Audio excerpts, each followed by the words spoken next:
واقف ہیں.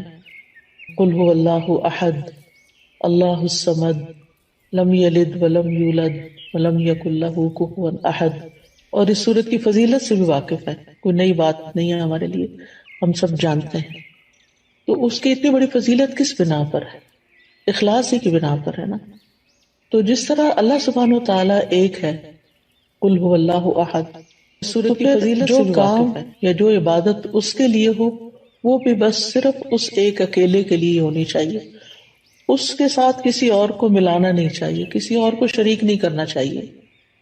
تو اخلاص کا لفظی مطلب ہوتا ہے کسی چیز کو آمیزش سے چھانٹ کے الگ کر دینا، یعنی کسی دوسری چیز کی ملاوٹ سے بالکل الگ کر دینا اس کو. اور لغوی معنی اخلاص کے ہوتے ہیں پاک صاف ہونا اور خالص ہونا، یعنی ہمارا عمل جو ہے جو ہم اللہ کے لیے کرتے ہیں وہ ہر طرح کی آمیزش سے بالکل صاف ستھرا ہو، خالص ہو، پیور ہو. اور امام راغب اصفہانی جو ہیں، آپ لوگوں نے ان کا نام سنا ہوگا، مفردات القرآن کے نام سے قرآن مجید کی ڈکشنری ہے اور بہت ہی بہترین ڈکشنری ہے. ہر قرآن کے طالب علم کو اس سے واقفیت ہونی چاہیے. تو امام راغب اصفہانی لکھتے ہیں کہ الاخلاص التبری عن کل ما دون اللہ تعالی. اخلاص یہ ہے کہ اللہ کے علاوہ ہر ایک سے دل کو پاک کر لیا جائے، یعنی جب ہم اللہ کے لیے کوئی کام کرتے ہیں تو بس وہ صرف اللہ کے لیے ہو، کسی اور کے لیے نہ ہو. اس کے بارے میں کئی ایک اقوال ہیں، لیکن جیسے عز ابن عبد السلام کا قول ہے، وہ کہتے ہیں کہ اخلاص یہ ہے کہ انسان اطاعت کے کام کو اللہ اکیلے کے لیے خالص کرتے ہوئے انجام دے. کس طرح؟ وہ اس طرح کہ اس عمل کے ذریعے سے لوگوں سے اپنی تعظیم اور توقیر یعنی عزت کا ارادہ نہ کرے، یعنی کوئی اچھا کام کر کے پھر وہ لوگوں سے توقع نہ رکھے کہ اب چونکہ اس نے اچھا کام کر لیا ہے اس لیے سب اس کو عزت دیں. مثال کے طور پر اگر ایک ٹیچر ہے، میں اپنے آپ کو ہی لیتی ہوں کہ مجھے تعلیم دینے کے بعد، پڑھانے کے بعد، سکھانے کے بعد جن کو میں سکھا رہی ہوں ان سے یہ توقع نہیں رکھنی چاہیے کہ اب چونکہ میرا ان پہ احسان ہے لہٰذا یہ اس کا بدلہ کم از کم اس صورت میں تو ضرور دینا کہ یہ مجھے رسپیکٹ دیں. اور اگر وہ رسپیکٹ نہ دیں تو پھر مجھے بہت برا لگے اور میں ڈسہارٹ ہو جاؤں اور پھر میں اپنا کام چھوڑ دوں اور لوگوں سے بدظن ہو جاؤں اور پھر ان کے خلاف ادھر ادھر غیبت چغلی شروع کر دوں اور فرسٹریشن کا شکار ہو جاؤں. تو یہ سارا نتیجہ کس بات کا ہے کہ میرے اصل کام میں اخلاص ہی نہیں تھا. تبھی تو میں اس نتیجے پہ پہنچی، اس ہلاکت کے گڑھے میں، کہ فرسٹریشن کا شکار ہوئی اور اس فرسٹریشن میں پڑھ کے پھر میں نے جس مقصد اور جس نیت اور جس جذبے اور جس بڑے بڑے ارادے کے ساتھ میں نکلی تھی وہ تو وہیں رہ گیا نا، وہ تو چلا گیا کہیں اور، ختم ہو گیا سب کچھ. پھر وہ کہتے ہیں کہ اور نہ کوئی دینی نفع حاصل کرنے کا مقصد ہو اور نہ کوئی دنیاوی نقصان دور کرنے کا ارادہ ہو، یعنی کچھ بھی اور نہ، ہر چیز ہٹا دی جائے سوائے اس کے کہ اللہ کی رضا سامنے ہو. اسی طرح یہ بھی کہا جاتا ہے کہ اخلاص کا صحیح مفہوم یہ ہے کہ انسان زندگی میں جو بھی عمل کرے اور جس سطح کی اور جس شکل کی بھی عبادت کرے، یعنی عبادت کی مختلف شکلیں ہیں نا، ایک تو نماز روزہ ہے ہی ہماری فارمل عبادت، اور ایک اس کے علاوہ جو ہے وہ جیسے امام ابن تیمیہ نے عبادت کی تعریف کی ہے نا کہ ہر قول اور ہر عمل جو ہے ظاہر ہو یا باطن ہو وہ اللہ کی تعظیم اور محبت کے ساتھ کیا جائے. یعنی جتنے بھی ہمارے ظاہری اعمال ہیں یا باطنی اعمال اگر وہ اللہ کے لیے کیے جا رہے ہیں تو ساری عبادت بن جاتے ہیں، اللہ کے بتائے ہوئے طریقے کے مطابق ہیں، اس کی رضا کے مطابق ہیں. تو بہرحال جتنی بھی عبادت کی شکلیں ہیں تو انسان کا دل اس عبادت اور عمل میں صرف اور صرف اس بات پہ مطمئن ہو کہ میں یہ عبادت صرف اللہ تعالیٰ کی رضا کے لیے کر رہا ہوں.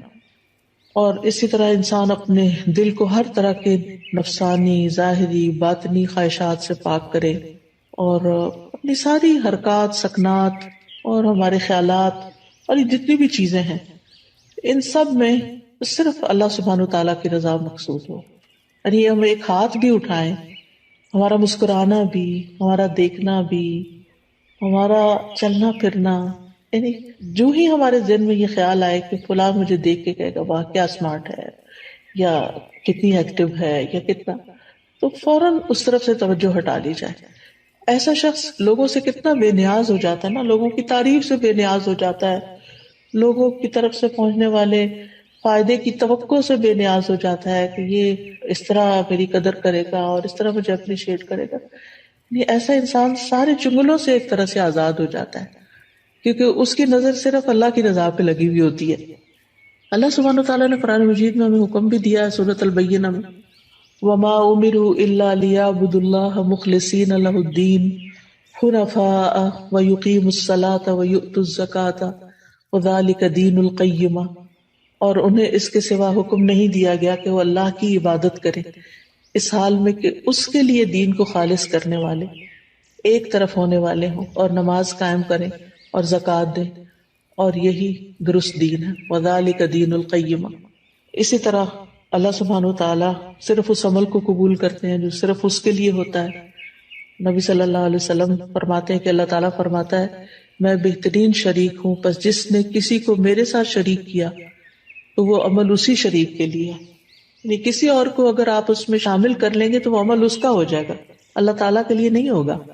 اے لوگوں اپنے اعمال کو اللہ کے لیے خالص کرو، کیونکہ اللہ عز و جل اسی عمل کو قبول کرتا ہے جو خالص اسی کے لیے کیا جائے. اب سوال ہی پیدا ہوتا ہے کہ پھر اخلاص کے نتائج کیا ہوں گے، فوائد کیا ہوں گے، ثمرات کیا ہوں گے. پہلی بات تو یہ ہے کہ انسان کے اعمال قبول ہوں گے. ہم جو تھک رہے ہیں، محنت کر رہے ہیں، دن رات بھاگ دوڑ میں لگے ہوئے ہیں، ہماری زندگی کا ایک ایک لمحہ جو استعمال ہو رہا ہے، یہ سارا میزان میں ہماری حسنات میں شامل ہو جائے گا. یعنی یہ سب سے بڑا فائدہ ہے، یعنی قبولیت ہو جائے گی. کیونکہ حدیث میں آتا ہے کہ اللہ تعالیٰ صرف اس عمل کو قبول فرماتا ہے جو خالص اس کے لیے کیا جائے اور صرف اس کی رضامندی مقصود ہو. یہ سنن النسائی کی روایت ہے ابو امامہ الباہلی رضی اللہ عنہ سے. دوسرا بڑا فائدہ یہ ہوتا ہے اخلاص کا کہ انسان کو اللہ تعالیٰ کی مدد حاصل ہوتی ہے، اللہ سبحانہ تعالیٰ کی مدد حاصل ہوتی ہے، اور انسان کو ایک مضبوطی حاصل ہوتی ہے، اپنے کام میں جماؤ حاصل ہوتا ہے، ثابت قدمی آتی ہے. یعنی انسان پھر اس کام کو چھوڑتا نہیں. جیسے شروع میں نے کہا نا کہ انسان فرسٹریشن کا شکار نہیں ہوتا کہ میرا نہیں خیال مجھے یہ کام کرنا چاہیے کیونکہ کوئی مجھے نتائج نظر نہیں آ رہے، اس کے کوئی فائدہ نظر نہیں آ رہا. یہ جملے کتنے عام ہیں ہمارے روزمرہ کی گفتگو میں، حتیٰ کہ لوگ یہاں تک کہہ دیتے ہیں ابھی تک میں نے اتنا قرآن پڑھا، دین پڑھا، میرے عمل میں کوئی تبدیلی نہیں آئی تو میرا نہیں خیال کہ مجھے یہ کنٹینیو کرنا چاہیے.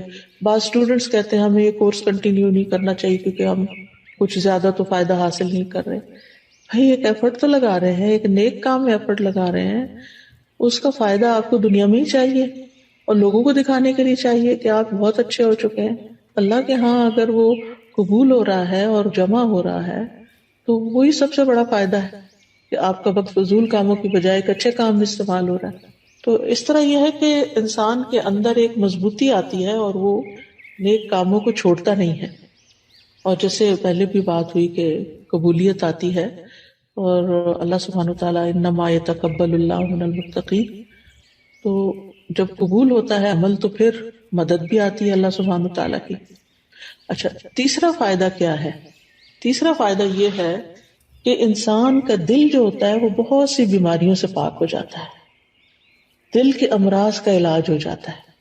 یہ بالکل ایسے ہی ہے نا جیسے اگر کسی میلے برتن میں آپ صاف پانی ڈالنا شروع کر دیں تو وہ ڈالتے ڈالتے جو اس کا میل کچیل ساری دھل دلا کے بالکل صاف پانی اس میں جا کے ٹھہر جائے گا. تو اسی طرح جب ہمارے اندر اخلاص آتا ہے، بار بار ہم اللہ سبحانہ تعالیٰ کے لیے اپنی نیت کو خالص کرتے ہیں تو وہ نیک کام جاری رکھتے ہیں، اور جتنا وہ جاری ہوتا ہے تو وہ جاری پانی کی طرح ہوتا ہے جو ہمارے دل کے اندر پھر جتنی بھی میل کچیل ہے اس کو باہر نکال دیتا ہے. تو دل کی بیماریاں، سب سے بڑی بیماری تو نفاق ہی ہے، اور نفاق اپوزٹ ہے اخلاص کا. پھر اسی طرح نفاق کی جو علامتیں ہیں اور دیگر جو برائیاں ہیں جیسے حسد ہے، کینہ ہے، بغض ہے، خیانت ہے، یہ ساری چیزیں. پھر اسی طرح یہ ہے کہ حدیث میں آتا ہے 3 چیزیں ایسی ہیں جن کی وجہ سے ایک مسلمان کا دل دھوکہ نہیں کھا سکتا، یعنی حسد یا کینہ نہیں رکھتا. ایک ہے کہ اللہ کے لیے خالص عمل کرنا، دوسرا ہے مسلمانوں کے ائمہ کے ساتھ خیر خواہی کرنا، یعنی اپنے لیڈرز کے ساتھ خیر خواہی کرنا، اور تیسرا مسلمانوں کی جماعت سے جڑ کے رہنا۔ بے شک دعا مانگنا ان کی حفاظت کرتا ہے، یعنی مسلمانوں کی دعا جو ہوتی ہے وہ ایک دوسرے کے لیے فائدہ مند ہوتی ہے۔ وَلُزُومُ جَمَاعَتِهِمْ فَإِنَّ الدَّعْوَةَ تُحِيطُ مِن وَرَائِهِمْ۔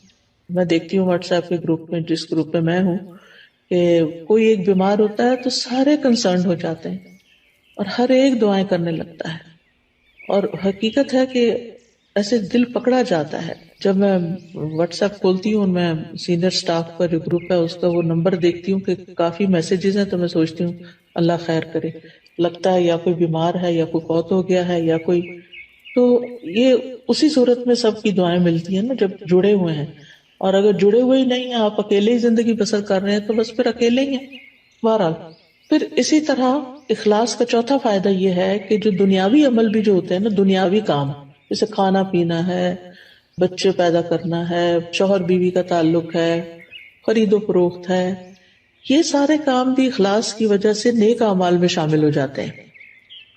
جیسے صحابہ نے نبی صلی اللہ علیہ وسلم سے پوچھا تھا کہ اللہ کے رسول، ہم میں سے اگر کوئی اپنی خواہش پوری کرتا ہے تو کیا اسے اس میں بھی اجر ملتا ہے؟ تو آپ نے فرمایا بتاؤ، اگر وہ خواہش حرام جگہ پوری کرتا ہے تو کیا اس پر گناہ ہوتا؟ تو اسی طرح جب وہ اسے حلال جگہ پوری کرتا ہے تو اس کے لیے اجر ہی اجر ہے۔ تو اس میں آپ دیکھیں کہ مثلاً آپ والدین کی خدمت کر رہے ہیں، اپنے روزمرہ کے کاموں میں آپ دیکھیں کہ کچھ کام تو آپ خالص دینی کام کر رہے ہوتے ہیں، لیکن بہت سے کام دن بھر میں دنیاوی کام بھی ہمارے روٹین میں شامل ہو جاتے ہیں، جیسے کھانا پکانا ہے، کھانا سرو کرنا ہے، برتن سمیٹنا ہے، بچوں کے پیچھے پڑ کے ان کو کھلانا ہے، بزرگ ہیں تو ان کے چڑچڑے پن کے باوجود ان کے ساتھ خیر خواہی کا معاملہ کرتے ہوئے ان کی ضروریات کا خیال رکھنا ہے، یہ سارے کام بندے کو تھکا دینے والے ہوتے ہیں، اور اینڈ آف دا ڈے پھر یا آوازیں بلند ہونے لگتی ہیں انسان کی، یا پھر